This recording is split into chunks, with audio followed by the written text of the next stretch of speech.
Welcome into another day of our daily Devos in the Psalms. Pastor Rick here, and we are jumping immediately with post haste, post haste into Psalm 126. 126.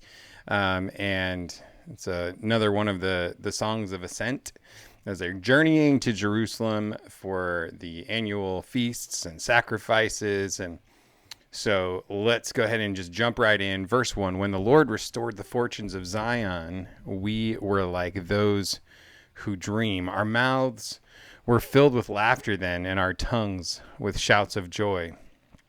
Then they said among the nations, the Lord has done great things for them. The Lord has done great things for us. We were joyful.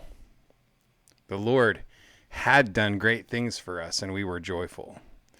And I think that it's good to remember the things that God has done before in the past. And but, this is just reflecting on the times in the history of Israel where they faithfully served God and then they drifted and wandered away. And then they faithfully served God and drifted and wandered away.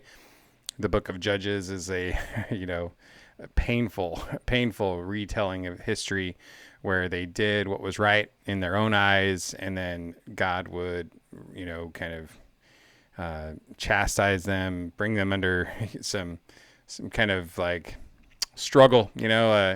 Basically foreign countries would come in and take control, and so it's just this kind of sort of like exile, servitude kind of thing that would happen.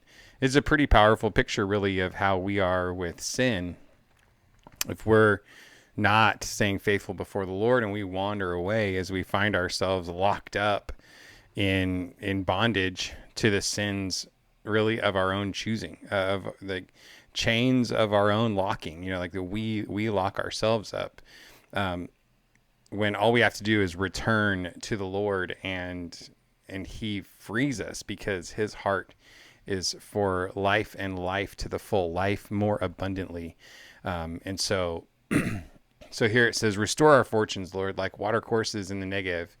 Those who sow in tears will reap with shouts of joy. Though one goes along weeping, carrying the bag of seed, he will surely come back with shouts of joy, carrying his sheaves. And I think that one thing that has always impacted me reading scripture, and especially in the Old Testament, is when the Israelites lacked faithfulness, when they were rebellious, when they, just kind of told God, we're going to do what we want to do, and we're not really asking for your opinion. And then God would come and he would judge those thought processes and behaviors. But when he would come and give judgment, it's almost in the exact same sentence, like, first I'm going to judge your evil behavior, but then I'm going to restore you. That we serve a God of restoration. We serve a God who always wants to make the broken parts of us whole. And so I love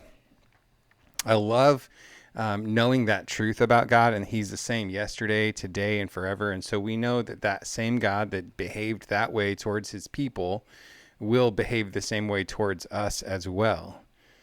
So their recollection here, I mean, even the nations around them noticed that the Lord had done great things for them. Take the example of when they were supposed to go in and take Jericho, and they went out and spied out the land. And then they said, oof, there's giants there. They're going to kill us. Like, it's not going to go well.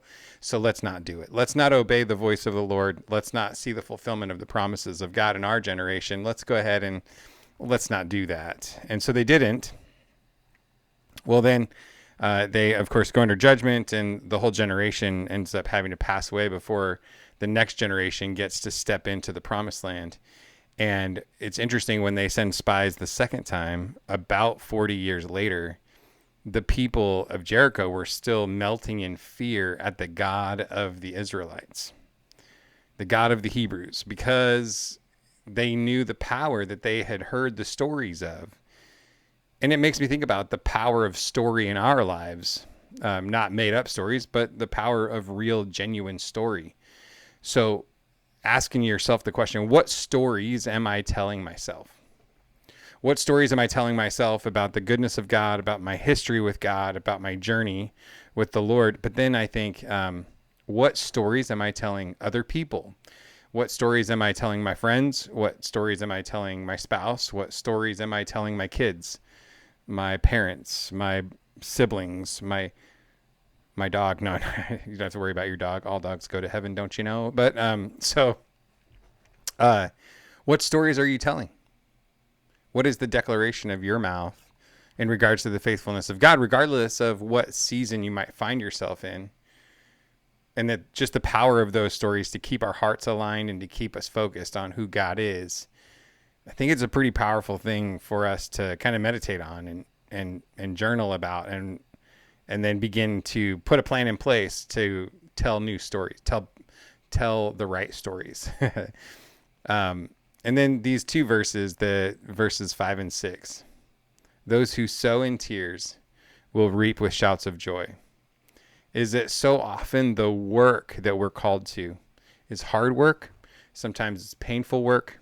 Sometimes it's really tiring. Sometimes it's emotionally exhausting, so that you sow those seeds in tears.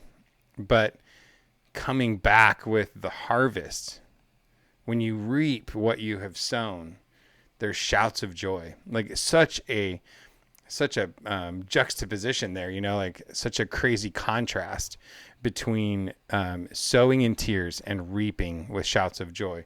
And that those who go along weeping, carrying the bag of seed, surely coming back with shouts of joy, carrying his sheaves. And that it's just like Jesus, who for the joy that was set before him endured the cross. Is that so much of our Christian walk will involve some level of sorrow and some level of challenge and pain, but it's a matter of living life like Jesus did, keeping the joy that is set before us in view, even telling stories about the past opportunities where we have seen God come through, God be faithful and bring joy in the midst of the journey.